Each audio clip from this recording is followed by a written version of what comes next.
Hey everyone, this video is for those of you who are watching for the divine masculines that identify as Gemini. So they could be a Gemini sun, moon, rising, or Venus. It is a general reading, so take what resonates, leave the rest. Some of it might be for the person you're watching for, some of it might not be, so take that into consideration. We're going to take a look at what's going on with them right now in this moment in the physical. And then we're going to see, we have an extended version, okay? So we're going to see what's going to be happening with them over the next 3 weeks. So 3 key things that are going to happen with them over the next 3 weeks, okay? Okay, so the first one is, okay, we have the Book of Shadows, we have Secrets, and then we have the Alchemist. So I feel like it's very interesting because the energy is kind of what I'm feeling is that they're quietly brewing something, or something is brewing in the energy. We will pull more cards on each of these headers, just so you know, so we'll get a better a more defined idea of what's happening. Okay.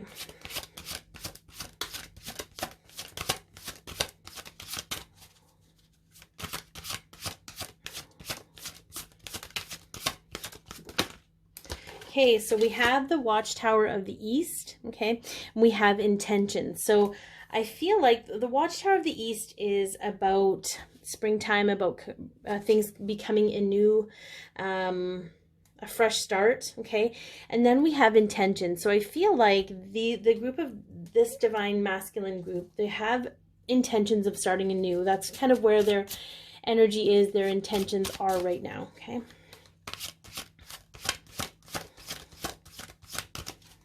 What else do we got going on here? Gemini. Oh, okay. Very interesting. So we have feminine and initiation. But we have spirit here. So I feel like it's telling me that the divine feminines, okay, the divine feminine's higher self maybe is creating this initiation for them. Some could be waiting for their feminine to take the initiative, but I don't know if that's not really aligning with it. I feel like this is more of a spiritual thing where they're connecting more to the divine feminine's higher self, and that their higher self is guiding them. Now their human self, okay, may not be aware of this. It's not going to show up and be like, oh, this must be my divine feminine's higher self. I feel like it's more like they're being shown certain things and like, oh, why is this being brought to my attention again? Why is this showing up? So it's sort of just, you know, just like how you get your own spiritual nudges, okay? So let's take a look at Secret. Okay, Secret and the Book of Shadows. Okay, very, very interesting. Okay. First one that popped out, we have the High Priestess. So we have the divine feminine's higher self showing up here.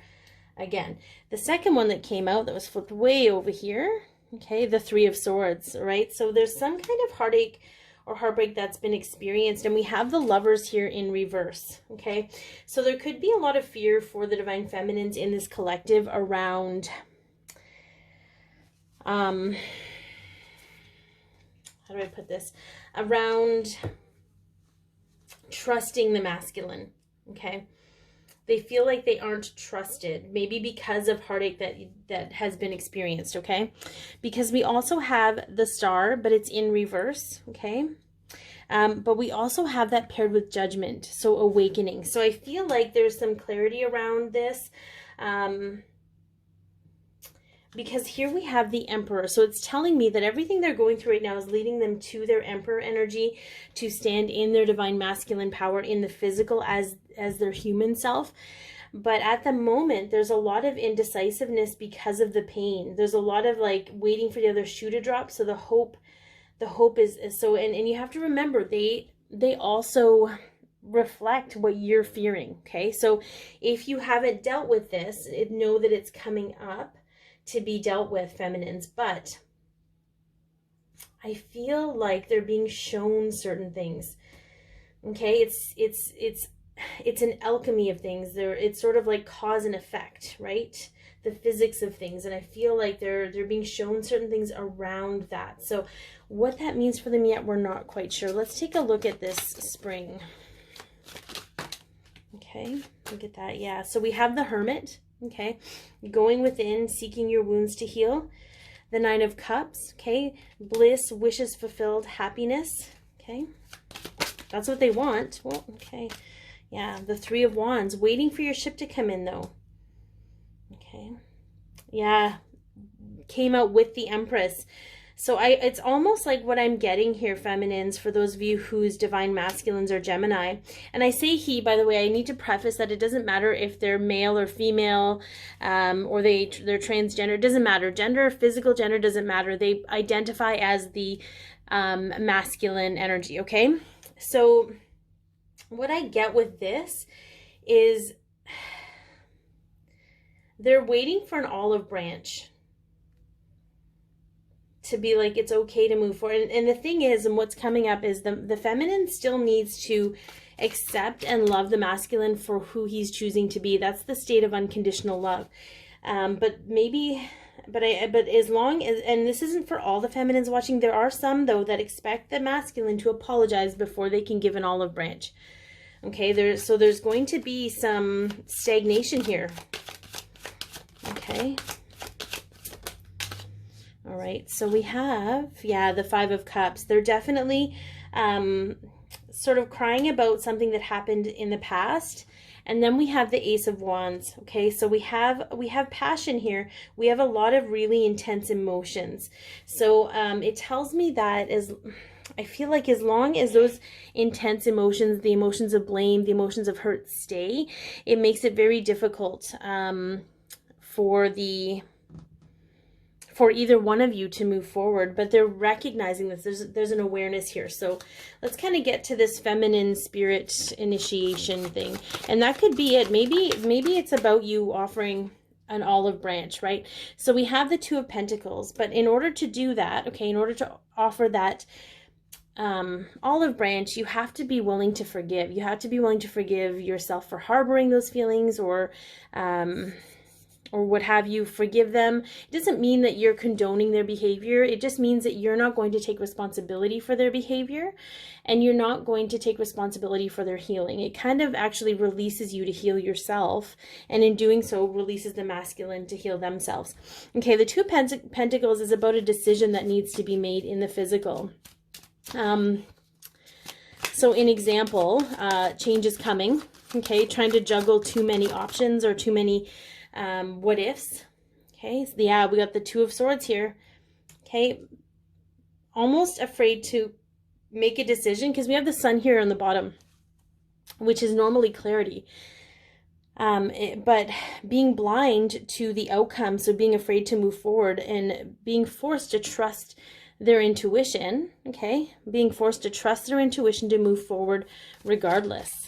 Okay, so they're being guided, they're being nudged to, know that they have to move forward regardless. Yeah, the Hierophant. Okay, so it can be higher levels of commitment, but I feel like this is spiritual mentorship. There's a lot of spiritual mentorship in this group. Okay, and yeah, the Two of Cups. Okay, relationships, two people coming together as equals. As long as there's these hurt feelings and there's one who is right and one who is wrong, there can never be equals. And then we have the Hanged Man, right? So being held in a state of being held up until the perception shifts, okay? But it has to shift for both of you. But this is where they're at. They are recognizing that there was pain, that there was heartache here, that there was perhaps that they didn't choose you, because we have the Lovers in reverse, okay? And that has brought them to a place where they don't feel like they have any hope for this relationship, because they're not sure that you can forgive them. They're not sure they can forgive themselves, okay? Let's see what else. Okay, yeah, balance. Okay, the frequency of balance supports our ability to find harmony with all aspects of our three-dimensional and multi-dimensional layers of reality. So body, mind, spirit, all the different light bodies, yeah, and the divine feminine here. So for those divine feminines watching, it might be worth it to really take time to balance yourselves. It's going to help the both of you, and it's not you carrying the bearing the load or bearing the burden. The divine feminine took on the responsibility in this lifetime to help with the energetic, spiritual stuff, emotional stuff. Well, because emotion shows up in many ways. And the divine masculine agreed to be the one to carry out the stuff in the physical. So while we as feminines deal with stuff mentally, emotionally, okay, spiritually, energetically, okay, it shows up for the masculine in their face, in the physical. So they're living out these hard feelings that we're feeling, okay? All right, and intimacy. The energy of intimacy supports us trusting that we are safe to allow closeness. Okay, so it's hard. I feel like your divine masculine, okay? The divine masculine on some level knows that there's been some struggle with letting people get close because you've been hurt. So there's that added guilt and shame to this, right? But just know that it's okay for them to be in the yuck of this, that it's actually helping them become more aware so that they can create movement for themselves. All right, this too shall pass. This isn't forever. And in the extended, which is in the description box below, we're going to look at three key things that are going to happen for this group of divine masculines over the next 3 weeks, as well as messages from their higher self. All right, thank you so much for watching. Be your peace, love yourself, share your light, and have an amazing day.